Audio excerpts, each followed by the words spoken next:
Hit and रनबाबतच्या नव्या कायद्याविरोधात truck चालकांचा संप संपुष्टात येताना दिसत आहे. केंद्रीय गृहसचिव अजय भल्ला यांनी मंगळवारी ऑल इंडिया मोटार ट्रान्सपोर्ट काँग्रेसच्या अधिकाऱ्यांची बैठक घेतली.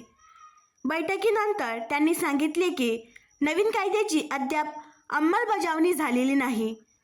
भारतीय न्यायिक संहितेचे कलम 106/2 लागू करण्यापूर्वी ऑल इंडिया मोटार ट्रान्सपोर्ट काँग्रेसच्या लोकांशी चर्चा केली जाईल.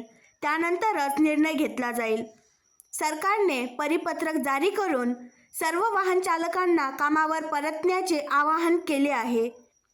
ऑल इंडिया मोटार ट्रान्सपोर्ट काँग्रेसनेही सर्व चालकांना संप मिटवण्याचे आवाहन केले आहे. ट्रक, बस आणि टँकर चालकांनी सोमवारी हिट अँड रन प्रकरणासाठी नवीन फौजदारी कायदा भारतीय न्याय संहिता BNS अंतर्गत तुरुंगवास आणि दंडाच्या कठोर तरतुदीच्या विरोधात 3 दिवसीय संप सुरू केला.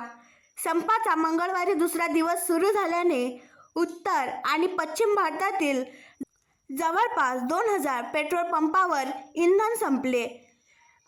BNSने वसाहतकालीन भारतीय दंड संहिता IPC बदलली आहे, जो वाहन चालक निष्काळजीपणे वाहन चालवून गंभीर अपघात घडवून आणतो आणि कोणत्याही पोलीस किंवा प्रशासन अधिकाऱ्याला न सांगता पळून जातो अशा चालकांना 10 वर्षांपर्यंत कारावास किंवा 7 लाख रुपयांचा दंड होऊ शकतो, अशी तरतूद आहे.